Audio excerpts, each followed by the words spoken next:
साथियों नमस्कार।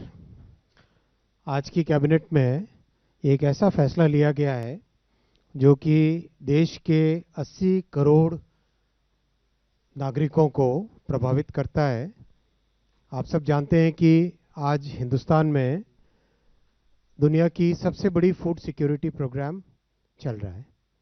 इस फूड सिक्योरिटी प्रोग्राम के तहत 80 करोड़ नागरिकों को हर महीने एक बेसिक राशन की व्यवस्था की जाती है और ये इतना बड़ा प्रोग्राम है कि विश्व भर में इसका एक इंक्लूसिव ग्रोथ में, जो समावेशी विकास में, इसका एक उदाहरण दिया जाता है और इसका इम्पैक्ट कई तरीके से समाज पे पड़ा है।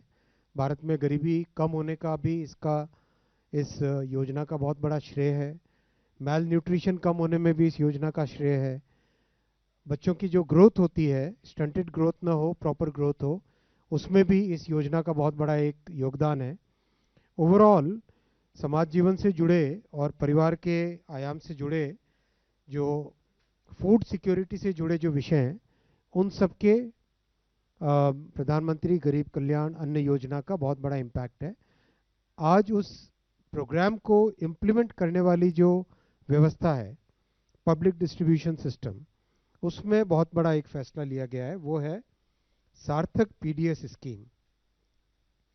सार्थक पीडीएस स्कीम करीब 25,000 करोड़ का ये प्रोग्राम है। इस प्रोग्राम में 3 बड़े सुधार आज अप्रूव हुए हैं। सबसे पहला, जो राज्य सरकारों के एजेंसीज राज्य में एक जो एफसीआई का बड़ा गोडाउन होता है, वहाँ से डिफरेंट डिस्ट्रिक्ट्स में, डिविजन्स में फेयर प्राइस शॉप तक पहुँचाने का जो कॉस्ट होती है, वो कॉस्ट बियर करने में दिक्कत आ रही थी राज्य सरकारों की, और उसके कारण एक जेन्युइन प्रॉब्लम सब जगह थी। उस प्रॉब्लम को सॉल्व करने के लिए भारत सरकार ने फैसला लिया है कि उस कॉस्ट को सपोर्ट करेंगे इस प्रोग्राम के तहत। दूसरा, जो फेयर प्राइस शॉप्स हैं, उन फेयर प्राइस शॉप्स में जो डीलर्स का रिम्यूनरेशन रखा गया था, एक लंबे टाइम से वो स्टैटिक था, उसको बढ़ाने की ज़रूरत थी, क्योंकि सब जगह से फील्ड से डिमांड आ रही थी कि फेयर प्राइस शॉप वालों को थोड़ा अधिक रिम्यूनरेशन मिलना चाहिए। तो वो भी इसमें आज फैसला लिया गया। और तीसरा फैसला लिया गया, टेक्नोलॉजी का यूज़ करके पब्लिक डिस्ट्रीब्यूशन सिस्टम को हम कैसे मॉडर्नाइज कर सकते हैं, वो फैसला इसमें लिया गया। तो ये 3 एलिमेंट्स को लेके सार्थक पीडीएस की व्यवस्था आज अप्रूव हुई है।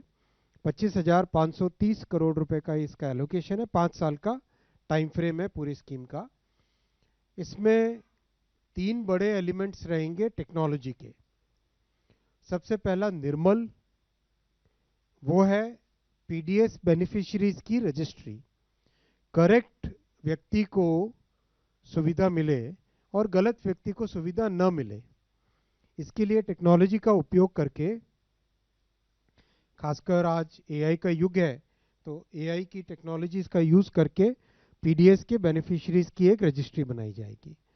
और बहुत फोकस किया जाएगा इंटर मिनिस्ट्री और इंटर डिपार्टमेंट। मान लो राज्य सरकार की कोई स्कीम है, उसके तहत डेटाबेस एक अवेलेबल है। मान लो भारत सरकार की किसी और स्कीम में कोई डेटाबेस अवेलेबल है। इन सब का अगर एनालाइज करें और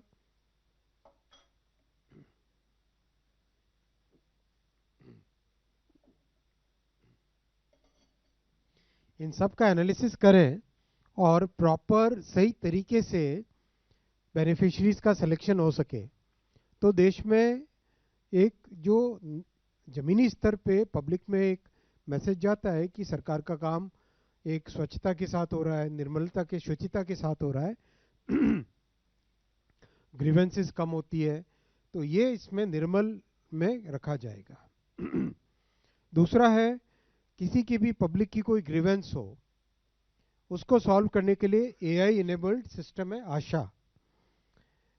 इसमें प्रोएक्टिव फीडबैक भी है।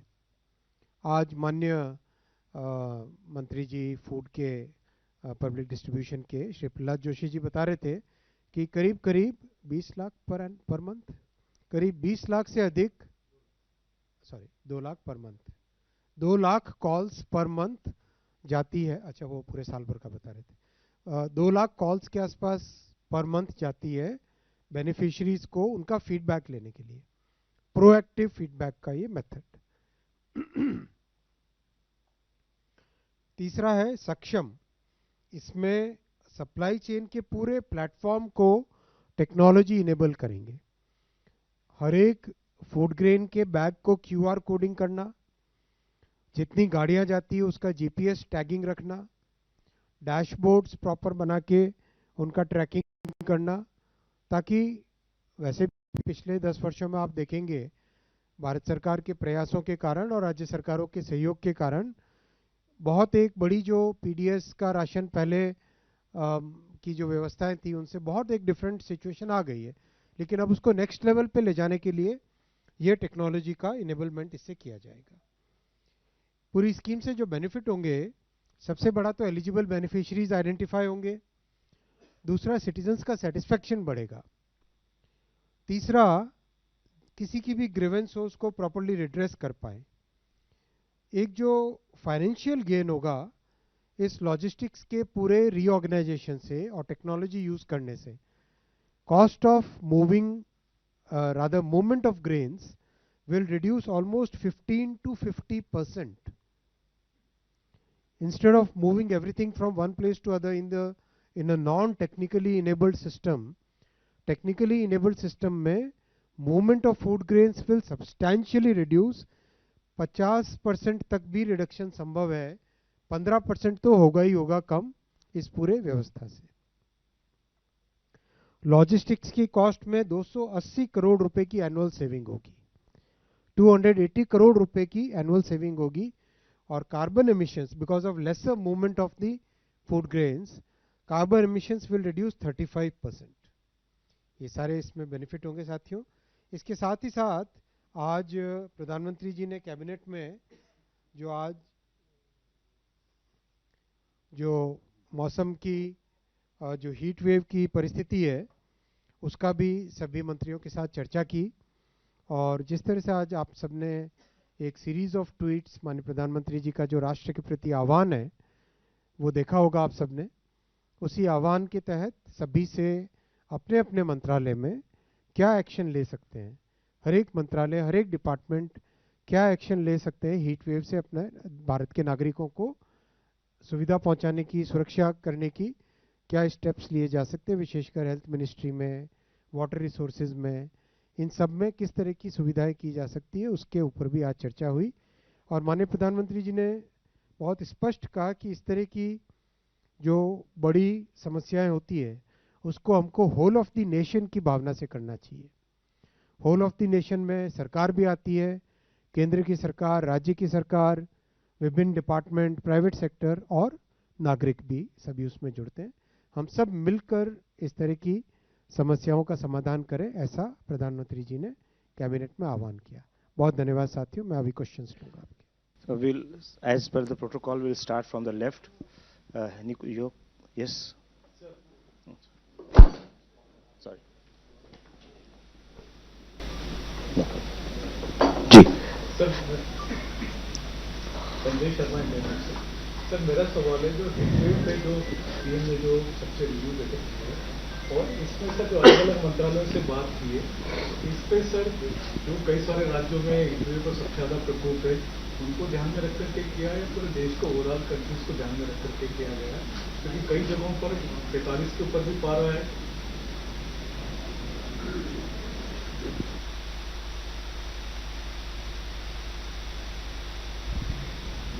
So can you spell out some of the measures that have been decided at the cabinet meeting after the Prime Minister made this appeal, to tackle heat wave conditions?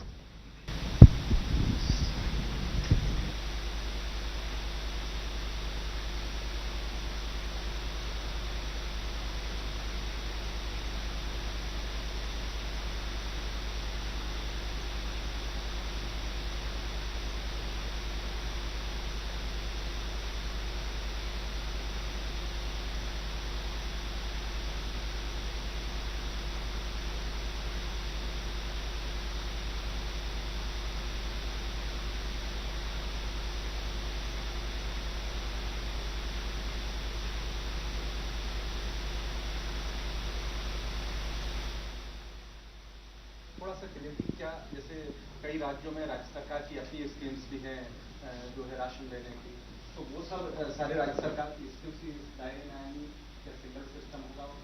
थोड़ा सा Mohan Sharma PDS की sir हमने बात की, इसमें food इसका storage, transportation and distribution, क्योंकि 80 crore paper को हमें पहुंचाना है, तो इसमें बहुत सारे लैगिंग की शिकायत आती है, बीच में बहुत सारी चीजें तो उसके होलिस्टिक अप्रोच के लिए कोई यूनिफाइड भी डिस्कशन हुआ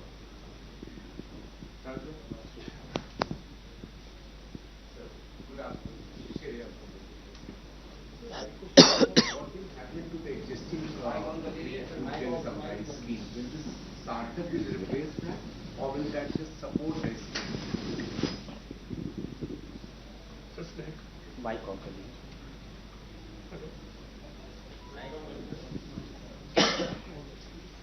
सर सहकमल भारत अपडेट से सर, महिलाओं वरिष्ठ नागरिकों दूर दराज क्षेत्रों में लाभार्थियों को पीडीएस की सुविधा देने के लिए सरकार की क्या योजना है?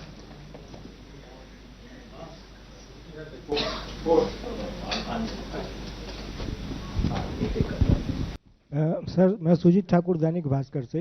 ये जो 80 करोड़ लोगों को अन्न देने की योजना है, ये 2029 तक था। आपने इसको 5 साल के लिए बोला है, तो क्या हम मान के चलें कि ये अन्न योजना 2031 तक 80 करोड़ लोगों को जो दे रहे हैं फ्री अन्न योजना, वो प्रभावी हो गया है? पार्लियामेंट्री स्टैंडिंग कमेटी ने फूड कूपन देने की भी बात की थी, जिसको अगर आपको रिवैम्प करना है, उसमें भी कुछ हुआ है क्या आज फैसला? पार्लियामेंट्री स्टैंडिंग कमेटी ने कहा था कि फूड कूपन दे दिए जाए ताकि आपको उसका रिवैम्प करना है, आपको ट्रांसपोर्टेशन कॉस्ट वगैरह आपकी नहीं आएगी उससे, तो जो लाभार्थी है उनको फूड कूपन दीजिए और वो रिडीम कर सके वहाँ पर जाके। तो आज उस पर भी कुछ फैसला हो? प्रशांत, मैं बस ये समझना चाह रहा हूँ क्या ये पीडीएस को नए तरीके से रेगुलेट करने की कोशिश है, जिससे कि जेन्युइन लोगों को मिल सके और जो जेन्युइन नहीं है वो कट जाए, और अगर जो जेन्युइन नहीं है वो कितने हैं, कैसे आप? So Rajesh from Bloomberg, we understand this is a new system for better efficiency in the PDS system. But as Sujit asked, is it also reflective of extension of the pre-food program that has been ongoing?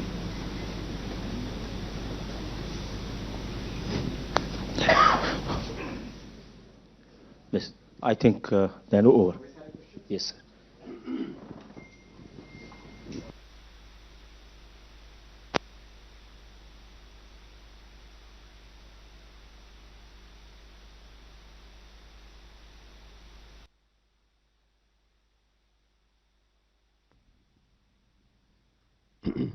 पहले सारे PDS से related questions लेता हूँ। ये replacement नहीं है existing PDS का, और इसका संबंध प्रधानमंत्री गरीब कल्याण अन्न योजना के एक्सटेंशन के साथ भी इसका कोई संबंध नहीं है। ये सुधार है पीडीएस के सिस्टम में, पूरे डिलीवरी सिस्टम में, लॉजिस्टिक्स में, ट्रांसपोर्टेशन में, मटेरियल हैंडलिंग में, और पीडीएस के बेनिफिशरीज की ग्रीवेंस के रिड्रेसल के लिए उसमें बहुत बड़ा ये स्ट्रक्चरल रिफॉर्म है। एकदम स्पष्ट हुआ। राज्य सरकारें पीडीएस के माध्यम से अगर कुछ देती हैं और अगर पीडीएस का सिस्टम सुधरता है तो राज्य सरकारों को भी उसका बेनिफिट मिलेगा। राज्य सरकारों को भी बेटर व्यवस्था का बेनिफिट मिलेगा। और पीडीएस एक ऐसी व्यवस्था है जिसमें केंद्र और राज्य मिलकर ही सारा काम करते हैं। इसमें राज्य सरकार इंप्लीमेंटेशन करती है, केंद्र सरकार का एक पॉलिसी का फ्रेमवर्क बनता है, राज्य सरकार उसमें प्रॉपर्ली कंट्रीब्यूट करती है। तो हमारे फेडरल स्ट्रक्चर के अनुसार ये एक ऐसा डिपार्टमेंट है, ये एक ऐसा विभाग है जिसमें पीडीएस का सारा काम प्रैक्टिकली राज्य सरकारों के साथ मिलकर ही किया जाता है। दूर दराज के क्षेत्र हो, महिलाएं हो, वंचित हो, सबको ऑलरेडी कवर किया जाता है, और भी जहां कुछ होगी कमी रह जाती है तो वहां पे राज्य सरकार के साथ मिलकर कवरेज भी बढ़ाई जा रही है। फूड कूपन का भी इससे कोई संबंध नहीं है इस आज के अप्रूवल से।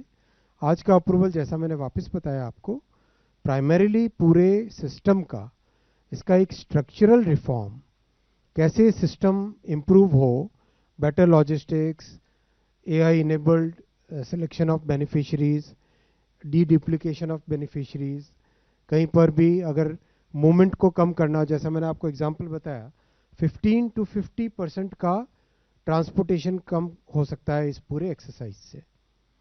फीडबैक लेना, वो सब चीज़ें इससे जुड़ी हुई है। कोई रेगुलेशन का पॉइंट नहीं है इसमें, इसमें पॉइंट है सुधार करना, स्ट्रक्चरल रिफॉर्म करना, कंप्लीट डिलीवरी सिस्टम के, डिलीवरी का जो सिस्टम है उसके अंदर स्ट्रक्चरल रिफॉर्म करना। होलिस्टिक अप्रोच रखी गई है इसमें। आप में से किसी का प्रश्न था, इसमें सभी राज्य सरकारों को भी साथ लिया गया है, सभी के ओपिनियन भी लिए गए हैं, सारे स्टेक होल्डर्स के साथ डिटेल्ड कंसल्टेशन भी किया गया है। ये एग्जिस्टिंग पीडीएस सिस्टम को सुधारने का काम है, उसको सपोर्ट करने का काम है, उसके रिप्लेसमेंट का काम इसमें कोई नहीं।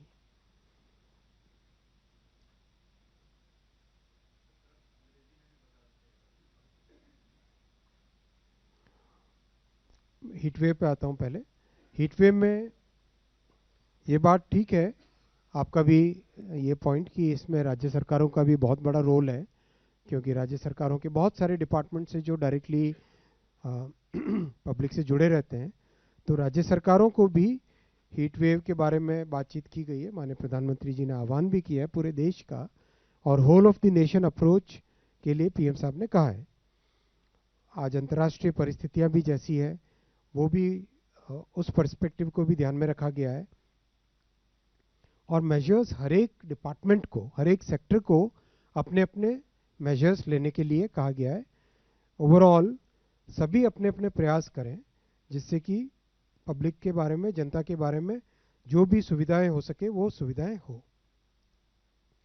टाइमिंग्स हो या स्पेसिफिक मेजर्स हो, हर एक डिपार्टमेंट अपने अपने मेजर्स ले।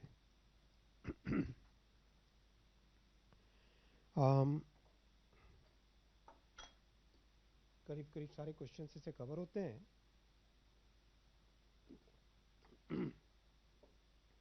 पीडीएस का इंग्लिश का आपका जो रिक्वेस्ट है, we are currently implementing one of the largest food security program in the entire world. It's part of our objective to have inclusive growth in the country, what we call Antyodaya or what we call Samaveshi Vikas. And a key part of the inclusive growth is to provide food security to 800 million citizens of our country. 800 million citizens get a ration every month in a very methodical, very systematic way, and it's a very large logistics exercise. And the entire structure of this entire system is a combination of the state governments and the central government in line with our federal structure of the constitution. In today's cabinet decision, the entire PDS structure, a structural reform has been approved, where right from selection of beneficiaries to movement of food grains to getting proactive feedback from the citizens to reducing the transportation distance to having as much as possible optimized movement of grains, all those activities have been approved by the Union Cabinet with an outlay of about 25,000 crore rupees. As a part of this exercise, a lot of use of technology will be made. AI enabled systems will be introduced in the entire structure of public distribution system. AI systems will be procured through a very transparent method, developed in a way which is useful for this particular sector. AI mission will also be supporting this activity, and we believe that the transportation of food grains can be reduced by 15 to 50% based on the optimization of the travel distances.